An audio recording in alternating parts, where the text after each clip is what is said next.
This is Neil Ratner Rock Doc here on WDST Radio Woodstock with another episode of This Week in Rock with support from Transcendental and my friend, the amazing dentist and rock star Bruce Milner. Visit Transcendental, his stunning new office at 2 Maverick Road on the corner of Maverick Road and Route 375. David Bowie was born on January 8, 1947. His songs and live performance brought a new dimension to popular music, and David is regarded as one of the most influential musicians of the 20th century. As one critic wrote, he was an innovative, visionary, restless artist who synthesized complex avant-garde concepts into beautifully coherent works that touched the hearts and minds of millions. Bowie's record sales are estimated at over 100 million worldwide, and Rolling Stone ranked him among the greatest singers, songwriters, and artists of all time.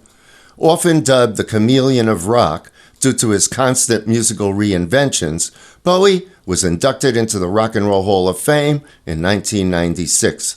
And as David relates, his musical reinventions came out of an early desire to write a Broadway show. Strangely enough, well, maybe it's not so strange when you look at it in context, but when I was around 17, 18, what I wanted to do more than anything else was write something for Broadway.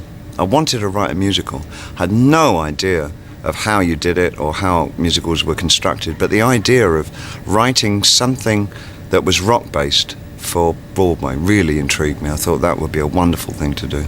And I saw myself as somebody who would kind of end up writing musicals in a way. Probably rock musicals of some nature, but it never actually became that. So they were, in a way, those ideas were kind of quashed a little bit when I realised what a huge ambitious thing that was to take on, you know, because you have to write dialogue and all that, and I really didn't know how to approach that. So I took a far simpler course and kind of abbreviated the idea of musical into just a concept piece for an album, and created the characters to go with the different albums. And in the process of doing that, I found that I was actually playing around with the music that I was writing more and more. So it really was, it was character-driven that actually started to interfere with the music in a good way. And my interest eventually became just the music itself. So it's almost like I left a lot of the theatrical ambitions behind when I really got involved in the music itself. Space Oddity is considered one of Bowie's best songs and remains one of his most popular. The release was timed to capitalize on the Apollo 11 moon landing. However, according to David, it was written because of going to see the film 2001, which I found amazing. I was very stoned when I went to see it several times, and it was really a revelation to me.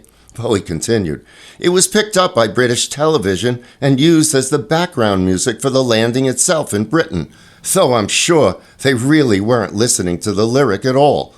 Of course, I was overjoyed that they did. Obviously, some BBC official said, 'Oh, right then, that space song, Major Tom, blah, blah, blah. That'll be great.' But he gets stranded in space, sir. Nobody had the heart to tell the producer that. Okay, let's listen. David Bowie and Space Oddity." Ground control to Major Tom.